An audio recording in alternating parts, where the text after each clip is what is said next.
Hey everybody, I'm Steph. I'm Michael. And today we're checking out Don't Mess with Cthulhu Deluxe. That's right, from Indie Board and Cards. This game plays 4 to 8 players and plays in about 20 minutes. So, we obviously don't have 4 players here tonight, but we are going to teach you how to play. Now, I got to say, this has been our quick go-to hidden deduction game. We have introduced this to a lot of people, including your family at holidays. We had an event at Tantrum Con. Aldi from BGG. Yeah. Did we play with Mick and Starla? I believe so. And Eric Lang was playing with us. I mean, we were playing with Aldi's the one who taught us this game, and we're like, wow, this game's like so good. Really fun. So I immediately went to India. I was like, please send me a review copy, and because we loved it so much, it even made in your top of last year. It was in my top 10, my number 13 game of last year. And pretty good. I mean, you might be like, number 13, that's not great. I played like 490 something games last year that were new to me games. So that is this very was my good. 13th best. And I gotta say, this is as light and quick of a social deduction game. And if you know me, my number 1 game is Battlestar Galactica. I love hidden role social deduction games. Love. Designed a game. Social deduction, hidden roles. You love it. Love it. This is as light as you can get, and I still consider it worth playing.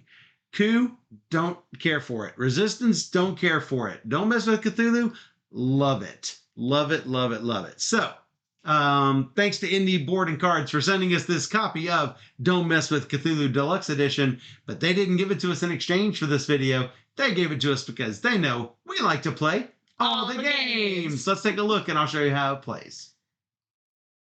So, this game will be split up into an investigator team and a cultist team. And the count is going to be based on the player counts. For example, with 4 players, you're going to have 3 and 2. Now, you might say, Michael, that's 5 rolls. Here's the catch. One of these is not going to be dealt to somebody. You're just going to shuffle these up and deal 4 of the 5 out. It's good knowing exactly what's happening. It's really good. So you're going to have at least 1 cultist, so that's fine. And then 5, you're going to have 4 and 2. 6, you're also going to have 4 and 2, so you're going to know there's not going to be an extra one. 7 is 5 and 3, so you're back to not knowing. And 8 is 6 and 3. So you are going to deal out a roll to each player. And if you're not good with hidden roll games, it doesn't matter. It's only a 20-minute game. You don't have to be all the super bluff and everything for a long time. With 20 minutes, it's not so bad. What you're going to do is you're going to take the cards. There are 3 different types of these investigation cards. There are futile investigation cards. There are elder signs. And there is 1 Cthulhu card. So the investigators want to make these elder signs appear. So it's really intuitive. You want the things that match your character. If you're a cultist, excuse the green screen, you want the green thing to appear. So otherwise known as He Who Shall Not Be Named, the Great Old One, etc. So, with 4 investigators, you're going to need 4 elder signs. There's always going to be 1 elder sign per player. There's going to be a lot of these, and still always 1 Cthulhu, no matter how many that you play with. So, we're going to take the cards, you're going to shuffle them up, and you're going to deal out 5 to each player. And we're going to put them in front of us like this. Well, you get to look at them. Look at them. See what you've got. And then place your cards. After you've shuffled them, even you can't know in what order these are. Oh, I have to double. Yeah, shuffle. Okay. So somebody is going to start and they get this flashlight. So starting with the starting player, we can say what we have. Now, if you've got the Cthulhu, if you're an investigator, you probably don't want to say because you don't want the cultists to come over here looking. Because if someone finds Cthulhu, the cultists win, the investigators lose. And the game was over. And the game is over. But if you've got elder signs, you probably want to tell somebody. Unless you've also got Cthulhu, and then you might be, I don't even want to risk someone checking my cards out. Starting with me, I'm going to say, yeah, I got one. And we're going to go all the way around the table saying or lying about what you have. I got 2. You got 2. That's awesome. So I'm going to start off by looking at someone's card. Oh, well, actually, first, we're going to go around the table, and if there are 5 investigators and we don't have 5 elder signs being reported, someone's not telling the truth. Mm-hmm. We once had a game where there were 6 elder signs out there, and we had 1 reported at the table, at the entire table. It was bizarre. Anyway, I'm going to look at this one. Steph is going to turn it over, and yay, because Steph was a cultist. Clearly, I was an investigator trying to help out. She just lured me right over there. That would be a game. However, let's say she had that. That was great. All right. My God. He summoned me. Yeah, Cthulhu Fatagan. And now Steph has the flashlight. She is going to look. So this is going to go out in the middle. We're going to keep track of how many of them have been looked at. Oh, you didn't find mine. I'm going to keep going back to you because you said you had 2. Oh, look at that. You do have 1. That's awesome. And then you can go to somebody. Maybe you go to James across the table or whatever. Found that. It's reasonable doubt to come back to me to look for Cthulhu. To look for Cthulhu.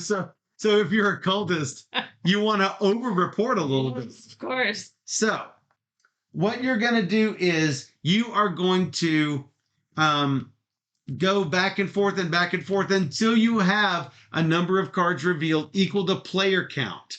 Then you stop. You take all the cards, shuffle them back together. Don't look at them. Don't look at anything. Deal out new cards. You're going to need 1 fewer card because everyone, if there was a player count of 5, and there's 5 cards up there. Now there's 1 fewer that that the group has, 1 fewer for each. Starting from where the flashlight last let off. Oh, you're going to do the same thing again. I've got 2 or I've got none. I got none. So come here. That's what happens. If we find all of the elder signs, and again, if it's 4 players, you need 4 elder signs. 5 players, you need 5 elder signs. Then you win. If you find Cthulhu, if you're an investigator, you lose. If you're a cultist, you win. You also have 4 rounds in which to do it because the 3rd round, you're going to have 3 cards. The 4th round, each player is going to have 2 cards. There's no 5th round. Right. You've got to get it all done in 4 rounds. If you don't have the elder signs found within 4 rounds, the cultists win. I'm such a good trader. You're such a good trader. You used to, let me tell you, Steph used to hate being the trader. She used to hate being the trader. I still don't love it, but I think it's easier in this than other games. Yes. Because you don't have to lie. You can just say what you have and just not sweat. That's true. Now, when you want a little bit of craziness thrown in, there are 2 modules that you can add. One of them is the Necronomicon module, where you've got the Necronomicon. It's powerful, but dangerous. Sounds fun. We haven't actually played with that. If a Necronomicon is revealed before discovering an elder sign, the game ends immediately and the cultists win. Oh, wow. Even more ways for cultists to win. So, let me see here. The number of Elder Signs and Necronomicon cards remains equal to the number of players, but the ratio is different for each game. First, you add 2 Elder Signs and a Necronomicon, then shuffle the rest of them together, etc., etc. So you need to find them, but you have to find them in an order. Oh no. Or you can play with Objects of Power. There are 6 special investigation cards that will affect the game. For example, Insanity's Grasp. If you have this card in front of you and it's not revealed, you can't communicate at all. You can't give number signs. You can't nod your head. You can't communicate. You've got Prescient Vision. Reveal a card, flip it back over. You've got Evil Presence. Return all your unrevealed cards back to the reshuffle pile.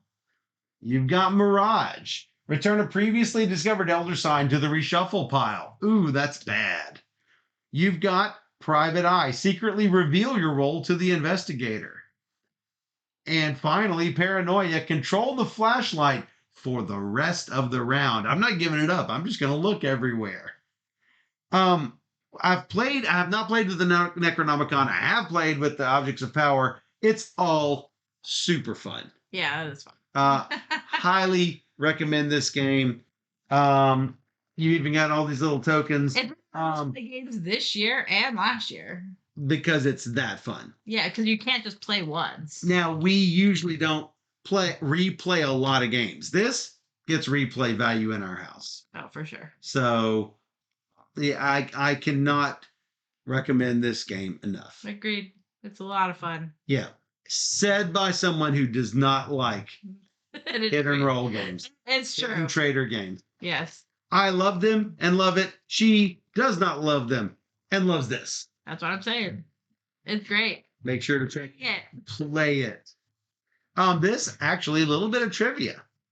This originally the retheming of this is actually a retheme of a game. As far as I understand, it's a retheme of a game called Time Bomb, which was first, yeah. And we managed to pick up a copy of Time Bomb at the Board Game Geek spring storage sale. We picked up Time Bomb 2, and Time Bomb Evolution, I think is what it's called. Time Bomb is most like this. However, stick with the Cthulhu theme. The deluxe, because you get the extra stuff too. And these are chunky cardboard. I mean, look how thick these roll cards are. I mean, those are thick roll cards. The cardboard. Yeah. This is what you want. Yeah.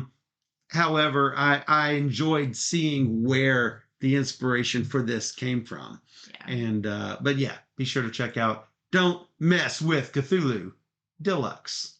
Do it. If you enjoyed this teach and you want to see more just like it, we do a lot of teaches and playthroughs. Go check out your YouTube channel. It's Board Gamer Steph. Yeah. All one word, that's you.